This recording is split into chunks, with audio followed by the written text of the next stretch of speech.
हरे कृष्णा। आप सभी का हमारे YouTube चैनल पर स्वागत है। फाल्गुन मास के 18वें दिन की हार्दिक शुभकामनाएं। आइए आज हम 18वें अध्याय का सुमरन करेंगे। ब्रह्मा जी बोले, हे नारद, अब मैं तुम्हें वह वृत्तांत सुनाता हूँ जिस प्रकार गुणनिधि नामक ब्राह्मण ने शिवरात्रि व्रत करके आनंद प्राप्त किया था। गंगा के तट पर द्रुपदपुरी नामक एक नगर बसा हुआ है। उस नगर को कम्मीपला कहकर भी पुकारते हैं। वह स्थान अत्यंत पवित्र है क्योंकि वहाँ भगवान सदाशिव रामेश्वर के नाम से तथा भगवती सत्यकाली के नाम से विराजमान हैं।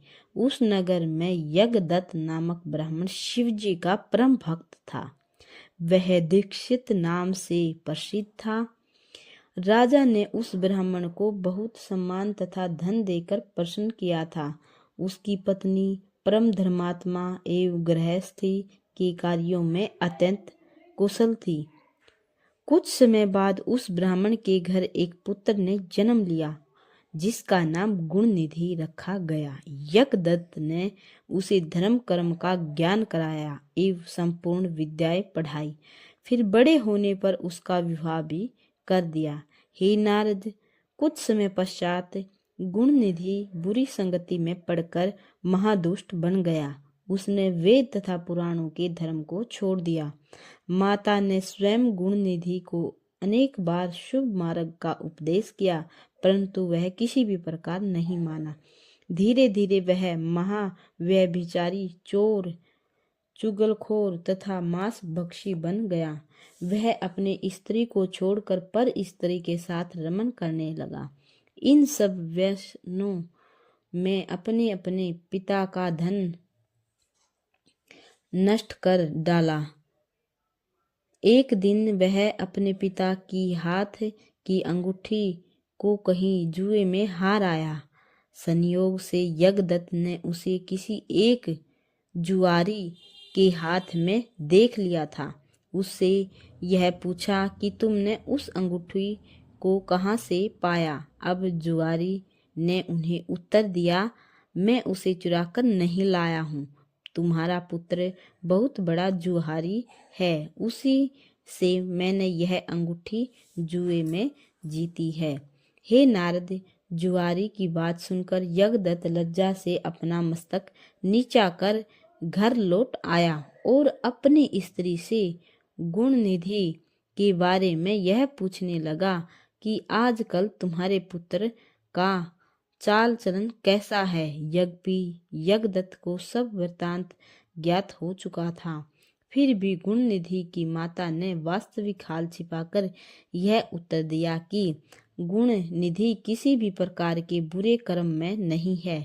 यह सुनकर यज्ञदत्त ने क्रुद्ध होकर कुश और पानी मांगकर गुणनिधि के नाम कुशोदक छोड़ दिया, अर्थात उसका त्याग कर डाला। यह देखकर गुणनिधि की माता ने हाथ जोड़कर अपने पति को समझाते हुए प्रार्थना की। तब यज्ञदत्त ने अपने क्रोध को शांत कर लिया, परंतु जब गुणनिधि ने अपने पिता के क्रोध का समाचार सुना तो वह उसके भय से रोता पीटता हुआ घर से बाहर भाग गया। हे नारद, गुणनिधि को मार्ग में चलते चलते जब सूर्यास्त हो गया तब वह एक स्थान पर बैठकर रोने लगा। संयोगवश उस दिन शिवरात्रि थी। एक शिव भक्त पूजन की सामग्री सहित उसी मार्ग से जा रहा था जहाँ गुणनिधि ने थक कर बैठा हुआ था। गुणनिधि को उस समय बड़ी जोर की भूख लग रही थी। जब उसने यह देखा कि वह लोग उत्तमोत्तम पकवानों को शिवजी के ऊपर चढ़ाने के लिए जा रहे हैं तो उसने सोचा कि मुझे भी इन लोगों के साथ शिव मंदिर में जाना चाहिए।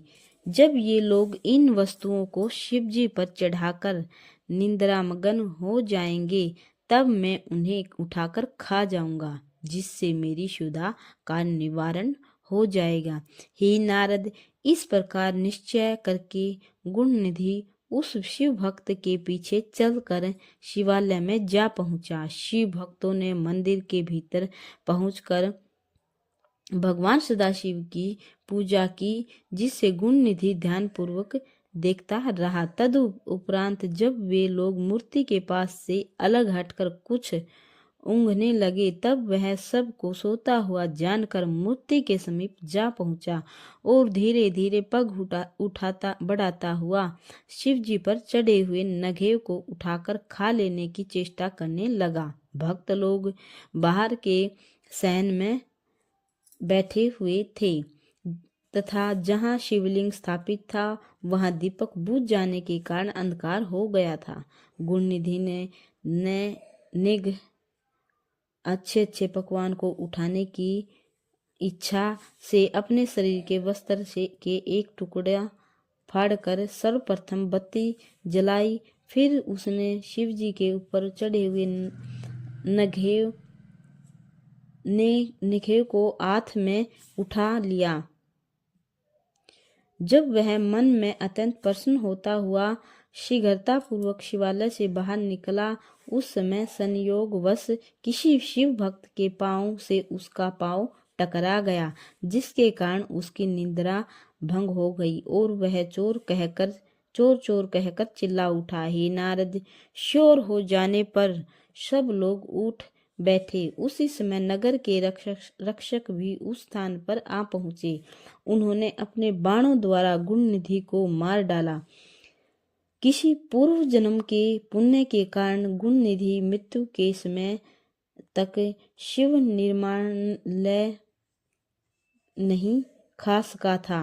जो लोग शिवजी पर चढ़े हुए प्रसाद को, जिसे शिव निर्माल्य कहा जाता है, खा लेते हैं, उन्हें बहुत बड़ा पाप लगता है तथा उन्हें अनेक प्रकार के दुख उठाने पड़ते हैं। जब वेद तथा पुराणों ने इस बात की पुष्टि की कि शिव निर्माल्य खाने से बड़ा पाप लगता है, अस्तु गुणनिधि की मृत्यु हो जाने पर जब यमराज के दूत उसे बांधने के लिए आए, उसी समय शिव जी ने अपने गणों को बुलाकर यह आज्ञा दी। हे गणों, गुणनिधि ने शिवरात्रि का व्रत रखकर हमारे पूजन को अपनी आंखों से देखा है तथा हमारा निर्माल्य भी उसने नहीं खाया है। इसके अतिरिक्त उसने दीपक जलाकर अपने हाथ से हमारी आरती उतारी है, इसलिए हमने उसके सभी पाप नष्ट कर दिए हैं और उसे अपना सेवक बना लिया है। जो व्यक्ति शिवरात्रि के दिन हमारा पूजन देखता है वह हमें अत्यंत प्रिय है, क्योंकि शिवरात्रि का व्रत सब व्रतों से अधिक श्रेष्ठ है। अस्तु हमारी कृपा से वह कलिंग देश का राजा होगा। तदुपरांत कुबेर बनकर हमारे मित्र के नाम से प्रसिद्ध हो तीनों लोकों में सुयश प्राप्त करेगा। हे नारद, शिवजी के मुख से यह आज्ञा सुनकर गणों ने यमदूत के पास पहुंचकर उनके हाथ से गुणनिधि को छीन लिया और उसे शिवजी के पास ले आए। शिवजी की कृपा से गुणनिधि कलिंग देश का राजा होकर दम नाम से प्रसिद्ध हुआ। तदुपरांत वह कुबेर बनकर शिवजी के मित्र के नाम से संसार में प्रसिद्ध हुआ।